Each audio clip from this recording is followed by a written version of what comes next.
Hello everyone, welcome to my channel of coming competition. यहाँ जो है हम लोग कंप्यूटर का कोर्स स्टार्ट किए। टोटल 3 चैप्टर हो चुका है और ये जो है चौथा चैप्टर है। अगर आप लोग नहीं देखे तो आप लोग प्ले लिस्ट में जाके देख सकते हैं, जो कि यूट्यूब पे अवेलेबल है। ये मेरे चैनल पे। अब जो हम लोग आगे यहाँ चैप्टर 4 स्टार्ट करते हैं, तो चैप्टर 4 में है कंप्यूटर साइंस में जो है कंप्यूटर आर्किटेक्चर जो होता है सेट ऑफ डिसिप्लिन होता है, जो कि डिस्क्राइब करता है कंप्यूटर सिस्टम के पार्ट और उसके रिलेशन को। Computer architecture deals with the functional behaviour of the computer system. Computer architecture जो है देखता है functional behaviour of the computer system के फंक्शनल बिहेवियर को, उसके जो कि प्रोग्रामर के द्वारा व्यू किया जाता है, व्यूड बाय प्रोग्रामर। उसके बाद ये आल्सो ये जो है कंप्यूटर सिस्टम यूनिट के लॉजिकल स्ट्रक्चर को भी डिस्क्राइब करता है, जो कि हाउस्ड करता है इलेक्ट्रॉनिक कंपोनेंट। आगे जो है कंप्यूटर आर्किटेक्चर फॉर्म करता है बैकबोन किसके लिए, तो सक्सेसफुल कंप्यूटर सिस्टम को बिल्डिंग के लिए, बनाने के लिए। आगे कंपोनेंट्स देखते हैं कंप्यूटर का, तो ये 3 टाइप्स का 3 मेन कंपोनेंट्स होता है। कौन कौन से, इनपुट और आउटपुट, सीपीयू और सेंट्रल प्रोसेसिंग यूनिट और मेमोरी यूनिट। आगे हम लोग देखते हैं, आगे कुछ फिगर दिया है और फिगर को समझते हुए आगे बढ़ते हैं हम लोग। तो फिगर में आप लोग देख सकते हैं कि ये इनपुट से डेटा ले रहा है। यहाँ से हम लोग इस तरफ से ऐसे अगर यूजर दिया, उसके बाद ये जो है उसको प्रोसेस किया और आउटपुट दिया। उसके बाद जो है इसके पास एक सीपीयू होता है, जो कि इस तरह से दिखाया गया है। आगे जो है सीपीयू जो है कंट्रोल यूनिट और एएलयू से एक दूसरे से डेटा का आदान प्रदान करता है। उसके बाद जो है एएलयू रजिस्टर के बीच जो है इस तरह से डेटा का आदान प्रदान होता है। इस तरह से ये जो है टोटल का टोटल ये जो है कंप्यूटर आर्किटेक्चर का वर्क है। आगे हम लोग नेक्स्ट देखते हैं।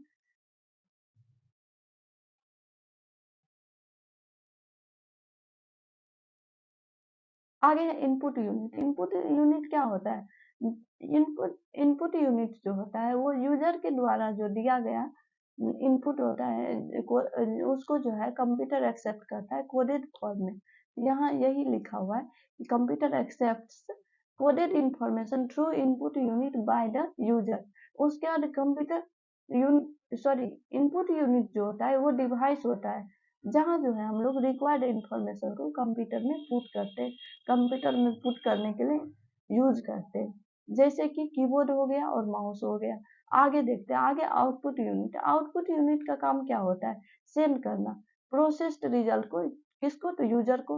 उसके बाद जो है इसका काम होता है यूज यूज होता है जो डिस्प्ले करने के लिए डिजायर रिजल्ट, जो कि किसके द्वारा, तो यूजर के द्वारा, जो कि इनपुट इंस्ट्रक्शन पुट किया जाता है एज पर किसके बेस पे, तो इनपुट इंस्ट्रक्शन के बेस पे जो है डिजायर्ड रिजल्ट को डिस्प्ले करना, ये किसका काम होता है, तो आउटपुट यूनिट का काम होता है। जैसे कि इसमें आ जाता है वीडियो मॉनिटर, प्रिंटर, प्लॉटर। आगे सीपीयू देखते हैं। सीपीयू का सेंट्रल प्रोसेसिंग यूनिट जो है इसके पास सेट ऑफ रजिस्टर होता है, अर्थमेटिक कंट्रोल सर्किट्स होता है। उसके बाद जो है ये टुगेदर एक साथ मिलकर जो है ये इंटरप्रेट और एग्जीक्यूट करता है इंस्ट्रक्शन को, किस फॉर्म में, तो असेंबली लैंग्वेज में। आगे देखते हैं, आगे प्राइमरी फंक्शन सीपीयू का। प्राइमरी फंक्शन क्या क्या होता है, तो सीपीयू जो ट्रांसफर करता है इंस्ट्रक्शन को और इनपुट डेटा को किस मेन मेमोरी से रजिस्टर को, इंटरनल मेमोरी। उसके बाद ये एग्जीक्यूट करता है इंस्ट्रक्शन को स्टोरेज सीक्वेंस में। आगे देखते हैं, आगे जो है जब जरूरत पड़ता है तो सीपीयू ट्रांसफर करता है आउटपुट डेटा को रजिस्टर से मेन मेमोरी में भी। ये भी काम जो है ऐसे इस तरह से बना रहता है रजिस्टर और मेन मेमोरी के बीच।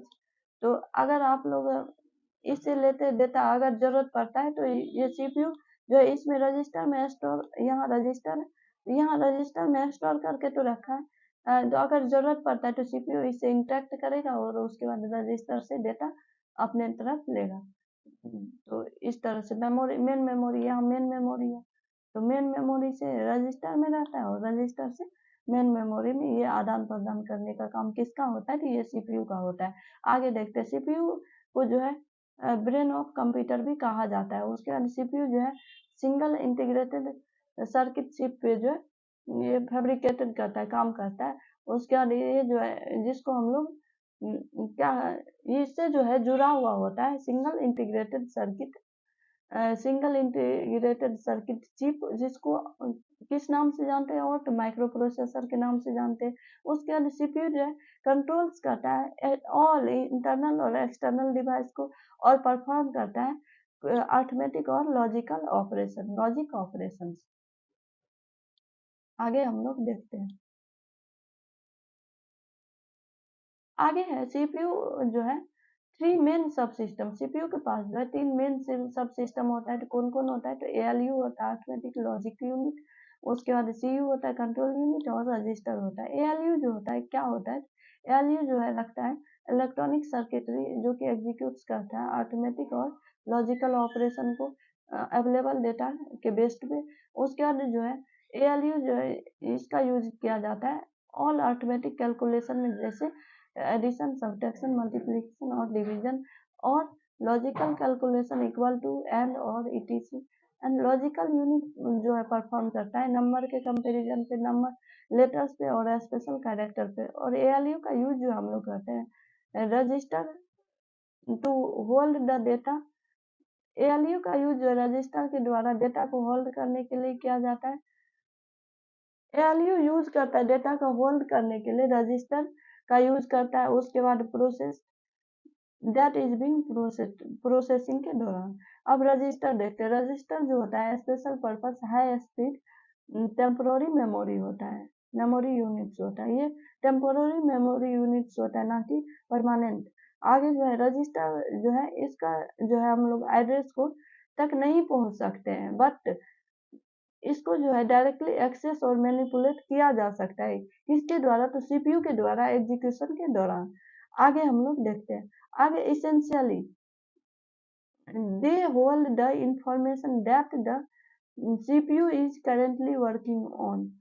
ये जो है रजिस्टर जो है रखता है इंफॉर्मेशन जिस पे जो है सीपीयू वर्क कर रहा होता है। उसके बाद रजिस्टर का जो है मेन काम क्या होता है? डेटा को स्टोर करना, इंस्ट्रक्शन को स्टोर करना, एड्रेस और इंटरमीडिएट रिजल्ट्स का जो कि प्रोसेसिंग में इंटरमीडिएट रिजल्ट्स, ये सब को स्टोर करना, ये सब जो है इसका काम है। आगे हम लोग देखते हैं। आगे हम लोग कंट्रोल यूनिट के बारे में पढ़ेंगे।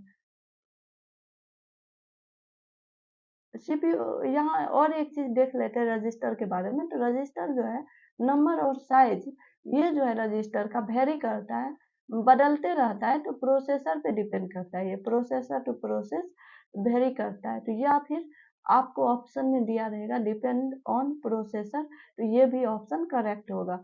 आगे है कंट्रोल यूनिट के बारे में। कंट्रोल यूनिट जो है कोऑर्डिनेट्स करता है किसके साथ? तो इनपुट और आउटपुट डिवाइस के साथ, कंप्यूटर के इनपुट और आउटपुट डिवाइस के साथ। और ये जो है डायरेक्ट करता है कंप्यूटर को स्टोरेज प्रोग्राम इंस्ट्रक्शन को कैरी आउट करने के लिए, किससे कम्युनिकेट करके? तो एएलयू और रजिस्टर के साथ कम्युनिकेट करके। आगे जो है ये जो ऑर्गेनाइज करता है प्रोसेसिंग ऑफ डेटा और इंस्ट्रक्शन को जो है ये ऑर्गेनाइज करता है। और ये जो है प्रॉपर सीक्वेंस को, प्रोसेसिंग डेटा के प्रॉपर सीक्वेंस को मेंटेन करने का काम भी कंट्रोल यूनिट ही करता है।